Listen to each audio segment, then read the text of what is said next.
Good morning students. पिछले lecture में हम लोगों ने कक्षकों की आकृतियाँ देखी, जिसमें एस कक्षक गोलाकार होता है, पी कक्षक डंबल आकार होता है और डी कक्षक जो है वो डबल डंबल आकार में देखने को मिलता है। अब हम लोगों ने कक्षकों की आकृतियाँ देखने के बाद नेक्स्ट टॉपिक देख रहे हैं 2.6.3 कक्षकों की ऊर्जाएँ। देखो, ऊर्जाओं के बारे में हम लोगों को आगे टॉपिक आएंगे, उनमें भी ज़्यादा जानकारी प्राप्त होने वाली है। इसमें भी हम लोगों को कुछ आवश्यक जो जानकारी है वही हम लोग देखेंगे। चलो, सबसे पहले हम लोगों ने कक्षकों के बारे में जानकारी हासिल की। उन कक्षकों को हम लोग किस तरह से बताते हैं कि भाई n=1 हो तो L= उसके सूत्र के अनुसार, क्या सूत्र था, 0 से n-1 के अनुसार, यहाँ 0 हो जाएगा, 0 - 1 इट इज़ 0 - 1 - 1 0 हो जाएगा, इसलिए 0 ही मिलेगा। ठीक है ना। तो L जब 0 होता है तो उसके लिए कक्षा कौन सी होती है, S। तो 1 के लिए उसके आगे क्या लिखा जाएगा, 1s। सेकंड एग्जांपल देख लेते हैं, n=2 हो तो L=0 से 2 - 1। 2 - 1 मतलब 0 से 1। 0 से 1 मतलब 0 और 1। 0 के लिए S और 1 के लिए P और n= कितना है, 2। तो दोनों तरफ क्या क्या लिखा जाएगा, 2 2। ठीक है ना। तो जब n=2 मतलब कि मुख्य क्वांटम संख्या जब 2 होती है तब उपकक्षक कितनी हम लोगों को मिलती है, 2s और 2p के लिए। तो स्वाभाविक है n=3 होगी तो कितनी मिलेंगी, 3। कौन सी 3s 3p और 3d। तो ये चीज़ें जो हैं हम लोग सीख चुके हैं। अगर हम लोग अब कोई भी परमाणु के लिए बात करें, सबसे पहला परमाणु हमारा है हाइड्रोजन परमाणु। तो हाइड्रोजन परमाणु के लिए, ओ भाई તમે આ બંધ રાખો तो भाई आवाज़। हाइड्रोजन परमाणु के लिए यदि इलेक्ट्रॉन की ऊर्जा देखें तो कक्षकों की ऊर्जा क्या होगी।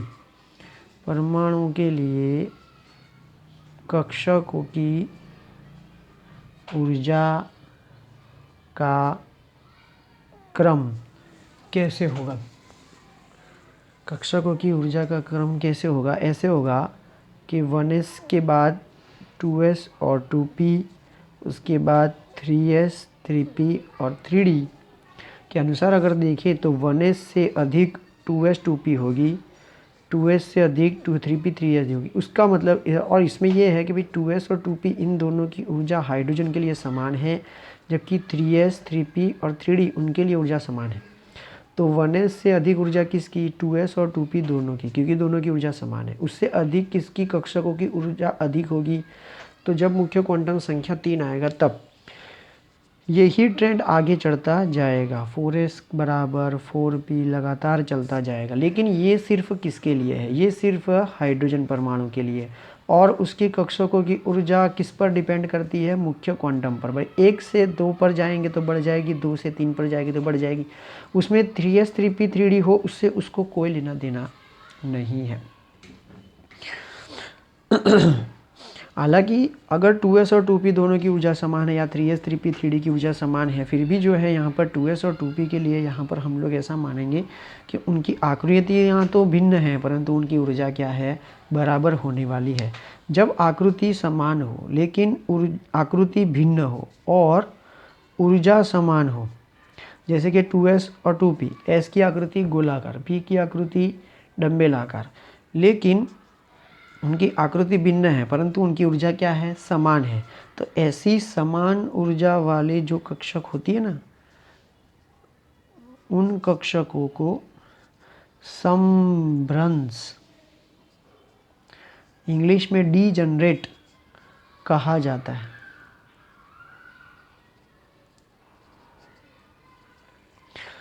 कैसी कक्षा कहा जाता है, समभ्रंश। इंग्लिश में क्या कहा जाएगा, degenerate orbitals. So any orbitals they have same energy, it is called degenerate orbitals. ठीक है। अब जब हम लोग हाइड्रोजन परमाणु के लिए बात करते हैं तो उसकी सबसे पहली कक्षक कौन सी है, 1s। उसे कौन सी कक्षक कहा जाएगा, तलस्थ। ठीक है ना। तो इस अवस्था को हम लोग कहेंगे तलस्थ अवस्था, क्योंकि उसके सबसे पहली कक्षा कौन सी आती है, 1s। वो कैसे पता चलेगा, जैसे कि मानो कि ये केंद्र है जिसमें प्रोटॉन है और न्यूट्रॉन है, तो जैसे ही हम लोग एक कक्षक बनाते हैं तो ये n=1 होती है। जैसे ही दूसरी कक्षक बनाते हैं तो ये n=2 कही जाती है। जैसे तीसरे कक्षक बनाते हैं तो n=3 कही जाती है। केंद्र से जैसे जैसे कक्षक दूर होती जाती है ऊर्जा बढ़ती जाती है, वैसा हम लोग सीख चुके हैं। यहाँ पर भी इसी तरह से है, 1 से 2, 2 से 3, 3 से 4 जब हम लोग जा रहे हैं तो ऊर्जा में वृद्धि देखने को मिल रही है। अब हम लोग आगे बात करेंगे भाई, इस कक्षक में उपस्थित इलेक्ट्रॉन नाभिक द्वारा सर्वाधिक प्रबलता से आकर्षित रहता है। तो ये जो 1s है ना, 1s, उसके अंदर रहा हुआ जो इलेक्ट्रॉन, इसके अंदर रहा हुआ इलेक्ट्रॉन, इसके अंदर रहा हुआ इलेक्ट्रॉन, 1, 2, 3, 1 नंबर का, 2 नंबर का, 3 नंबर का। पहले नंबर का इलेक्ट्रॉन केंद्र के पास में है, इसलिए केंद्र का इलेक्ट्रॉन के प्रति आकर्षण सबसे अधिक होता है। तीसरे नंबर का इलेक्ट्रॉन केंद्र से दूर है, इसीलिए इस तीसरे नंबर की इलेक्ट्रॉन की आकर्षण पहले की तुलना में बहुत कम रहेगी। तो तीसरे नंबर का जो इलेक्ट्रॉन, मतलब कि तीसरी कक्षक में रहा हुआ जो इलेक्ट्रॉन है वो केंद्र से कम आकर्षित रहता है। अब हाइड्रोजन परमाणु में 2s 2p या उच्च कक्षकों में उपस्थित इलेक्ट्रॉन को उत्तेजित अवस्था में कहते हैं। तो जैसे ही ये कोई भी इलेक्ट्रॉन यदि पहली तलस्थ अवस्था से कोई और अवस्था में होगा, जैसे कि n=2, 3, 4, तो इन इलेक्ट्रॉन को हम लोग उसकी कौन सी अवस्था कहेंगे, इस पहले की तुलना में n=2, 3, 4 में रहे इलेक्ट्रॉन की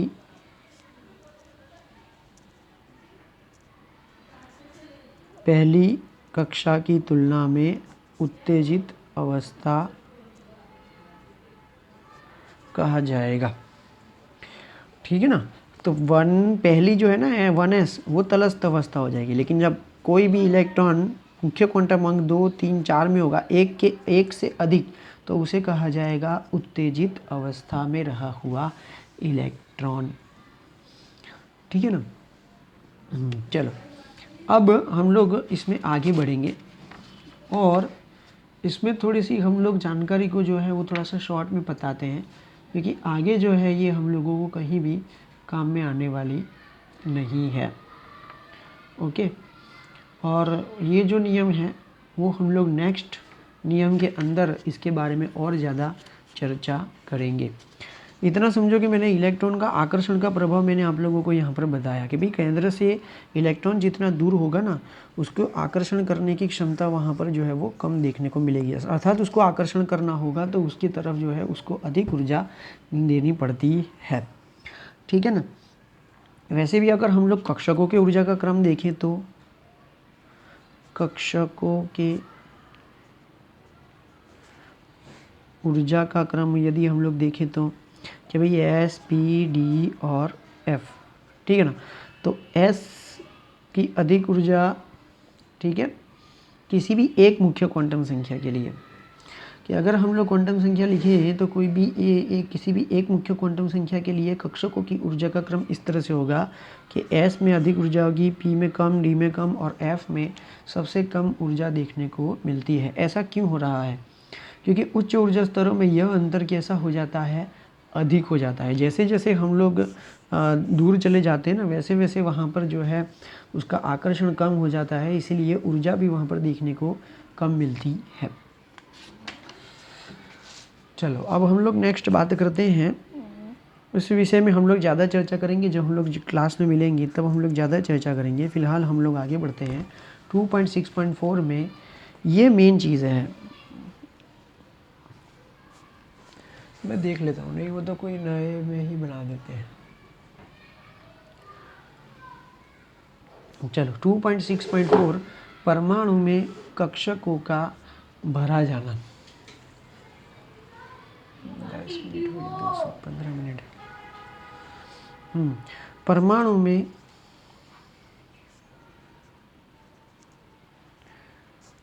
कक्षकों का इलेक्ट्रॉन के द्वारा भरा जाना। तो भाई परमाणु होते हैं, परमाणु के पास उसकी परमाणुीय कक्षक होती है, उस कक्षक को हम लोग भरते हैं और वो किससे भरी जाती है, इलेक्ट्रॉन के द्वारा भरी जाती है। ये मोस्ट इम्पोर्टेंट होता है। उसके लिए हम लोग 4 नियमों का अभ्यास करते हैं, 4 सिद्धांतों का जो है अभ्यास करते हैं। ठीक है। उनमें से 3 जो है सिद्धांत मैं पहले चलाऊंगा और बाद में जो है चौथा जो सिद्धांत है, चौथा जो नियम है वो अंत में चला जाएगा। पहला नियम देख लेते हैं। पहला नियम क्या है?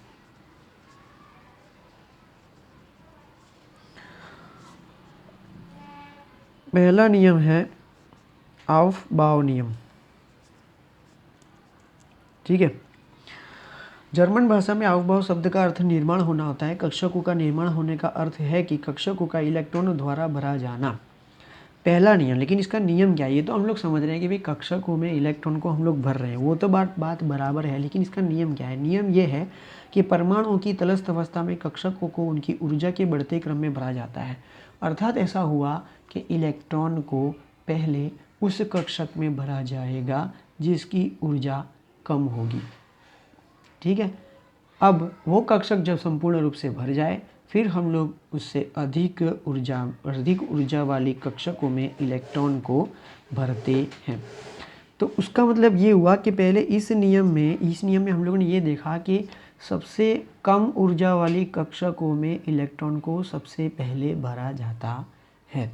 तो हम लोगों को तो वो भी तय करना पड़ेगा कि हमारे पास ये सारी कक्षकें हैं। मानो कि ये कक्षक है 1s 2s 2p 3s 3p, ये जो क्रम है वो तो सिर्फ हाइड्रोजन के लिए है, हमको तो सारे परमाणुओं का देखना है। तो इनमें से हम लोगों को ज्ञात करना पड़ेगा कि कौन सी ऊर्जा का मतलब कि कौन सी कक्षकों की ऊर्जा सबसे कम है, उसके बाद कौन सी ऊर्जा वाली कक्षक आएगी, उससे कौन सी अधिक ऊर्जा वाली कक्षक आएगी, वो हमको ज्ञात करना पड़ेगा। अब वो ज्ञात करने के लिए हमारे पास है n+l वाला नियम। ठीक है ना, n+l वाला नियम जो है हम लोगों को इसमें इस्तेमाल करना पड़ता है। तो अणुभाव का पहला नियम ये है कि कक्षकों को उनकी ऊर्जा के बढ़ते क्रम में बढ़ा जाता है। मतलब कि इलेक्ट्रॉन को पहले सबसे कम ऊर्जा वाली कक्षकों में से भरना शुरू करते हैं। उसके बाद अगर कक्षक भर जाती है तो ही हम लोग उससे अधिक ऊर्जा वाली कक्षक में इलेक्ट्रॉन को भरते हैं। तो हम लोगों को ये देखनी पड़ेगी कि कौन सी कक्षकों की ऊर्जा कम है और कौन सी कक्षकों की ऊर्जा उससे अधिक है, ये हम लोगों को ज्ञात करना पड़ेगा। तो हम लोग जो है वो एक टेबल से जो है उसे ज्ञात करेंगे। तो पहले तो हम लोग यहाँ पर जो है लिखेंगे कक्षक, फिर हम लोग लिखेंगे n का मान, उसके बाद l का मान, उसके बाद n+nl का मान। ठीक है ना। चलो सबसे पहले हम लोग देखेंगे भाई 1s, n बराबर क्या है 1 मुझे दिख रहा है, l बराबर क्या होता है तब s होता है 0। अब 1+0 तो 1+0 = 1। अब ये ऐसा क्यों कर रहे हैं कि भाई n+l जिसका मूल्य अधिक होगा उसकी कक्षक की ऊर्जा जो है अधिक होगी। ठीक है, चलो 1s के बाद आती है 2s, तो n = क्या होगा 2, l = s। s कब मिलता है? जब l का मान 0 हो। हम लोग क्या लिखेंगे 2 + 0 = 2। अब आप मुझे बताओ दोनों में से किसका मूल्य n+l का मूल्य ज़्यादा है? इसका, मतलब कि उसकी ऊर्जा भी क्या होगी इससे अधिक होगी। ठीक है ना। तो 1s और 2s में ऊर्जा किसकी अधिक हुई? 2s की। और किसकी कम हुई? 1s की। तो सबसे उसका मतलब ये हुआ कि 1s की ऊर्जा सबसे कम है और उससे अधिक ऊर्जा वाली कक्षक है 2s। अब हम लोग आगे बात करते हैं 2p। 2p कब होता है l के लिए? 1, 2 + 1 = क्या होगा 3। चलो ये भी सही क्रम हुआ, 2p की ऊर्जा 2s और 1s से अधिक है। ठीक है, चलो अब 2p के बाद हम लोग आगे बढ़ते हैं 3s। ठीक है, 2s 2p, उसके बाद कौन आएगा? 3s आएगा। तो n = क्या हो जाएगा 3, 0 हो जाएगा। l का मान 0 होगा तो ही क्या मिलेगा? s। तो s l = 0, तो 3 + 0 = 3। अब इन दोनों के बीच में टाई हो गया, 2p और 3s, इन दोनों की ऊर्जा, उन दोनों का n+l का मान समान है। तो फिर इन दोनों में से किसकी ऊर्जा अधिक मानी जाएगी? तो जिसमें n का मान अधिक होगा उसकी ऊर्जा अधिक मानी जाएगी। किसका मान अधिक होगा? n का मान। तो इन दोनों में से इन दोनों के मूल्य 3 और 3 n प्लस l का मान समान है, परंतु इन दोनों में से n और n का मूल्य जो है किसका अधिक है? इसका। 2 से कौन अधिक है? 3। इसीलिए इसकी कक्षक की ऊर्जा क्या होगी? अधिक होगी। बोलो समझ में आया? तो 1s के बाद 2s, 2s के बाद 2p, 2p के बाद 3s होगा। बोलो ठीक है।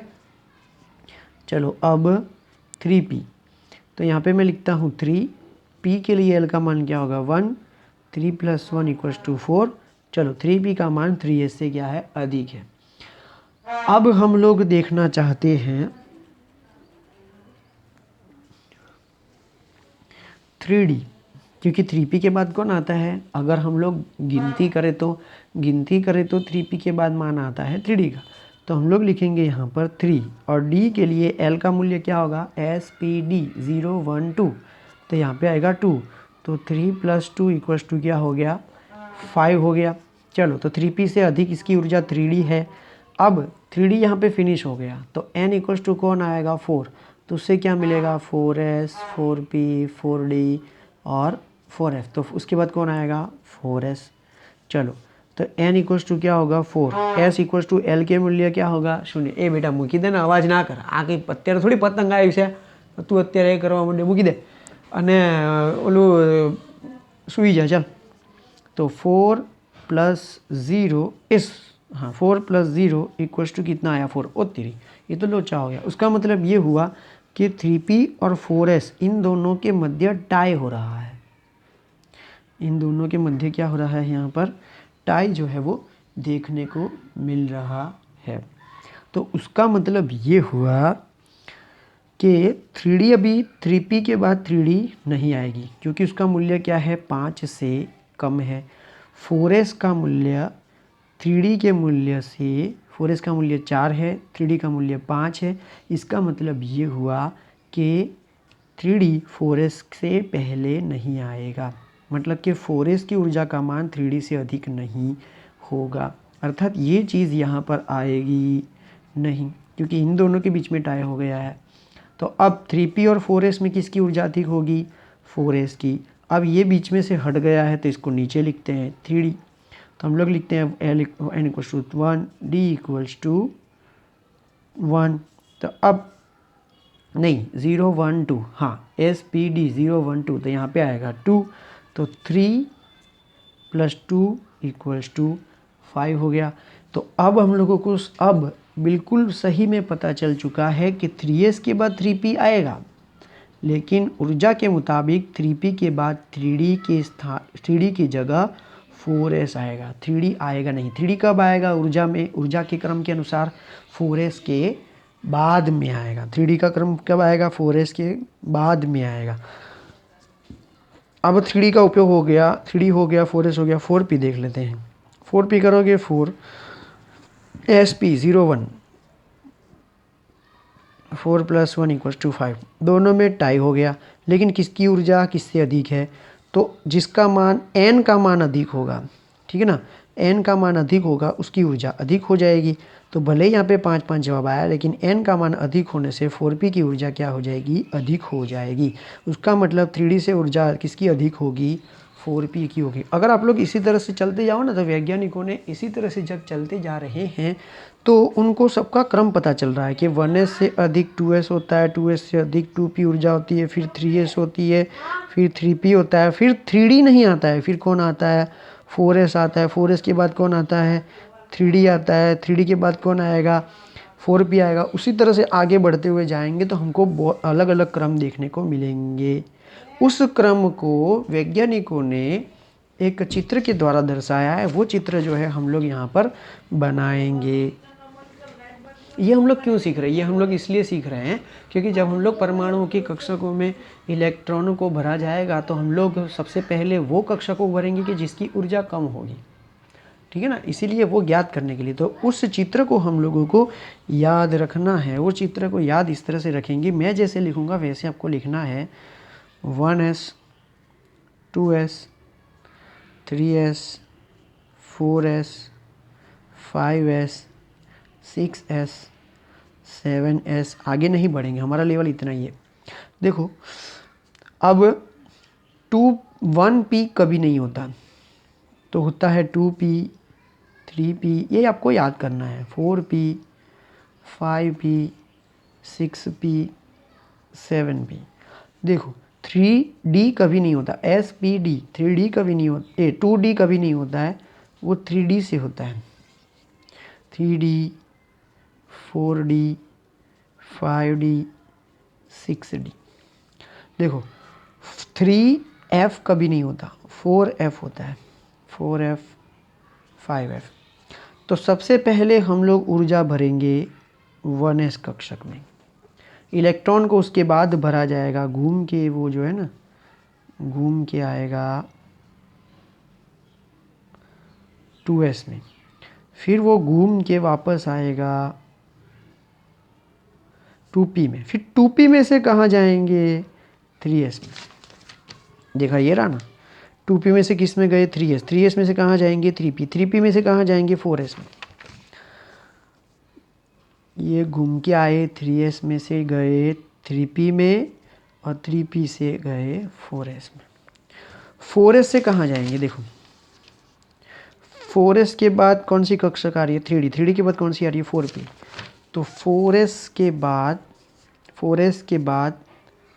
3d, 3d के बाद 4p, 4p के बाद 5s, 5s से वापस घूमेंगे 4d, 5p, 6s, वापस घूमेंगे 4f, 5d, 6p, 7s, और यहाँ वापस घूम कर आएंगे इस तरह से। तो ये चित्र हम लोगों को जो है लिखकर जो है याद रखना है, क्योंकि जब हम लोग इन कक्षकों में इलेक्ट्रॉन को भरेंगे तो पहले 1s भरेंगे, उसके बाद 2s भरेंगे, उसके बाद 3s नहीं, उसके बाद कौन सी भरेंगे 2p, उसके बाद 3s, उसके बाद कौन सी कक्षक भरेंगे 3p, फिर 4s, उसके बाद नहीं, उसके बाद 3d, 4p, 5s, उसके बाद। तो इस तरह से ये क्रम जो है आप लोगों को बहुत याद रखना है। ये जब हम लोग 12th में आते हैं, नीट की एग्ज़ाम, GEE की एग्ज़ाम, बोर्ड की एग्ज़ाम, चाहे वो 12वीं का कोर्स पूरा करना हो, सिलेबस पूरा करना हो, 11वीं में आगे आने वाले चैप्टरों को याद करना हो, तब ये सारा का सारा जो चित्र जो है वो हम लोगों को जो है आना चाहिए होता है। बोलो समझ में आया। तो ये पाउली का जो है नियम है कि इस तरह से ही इसको जो है क्रम भरना होता है। तो पहले कौन सी कक्षक भरेंगे 1s, उसके बाद 2s, उसके बाद 2p, 3s, फिर उसके बाद 3p, उसके बाद 4s, 3d, 4p, 5s, इस तरह से भरते हैं। तो इस वीडियो को हम लोग यहाँ पर रखते हैं, और जो नया नियम है वो मैं नेक्स्ट वीडियो में जो है वो डाल दूँगा।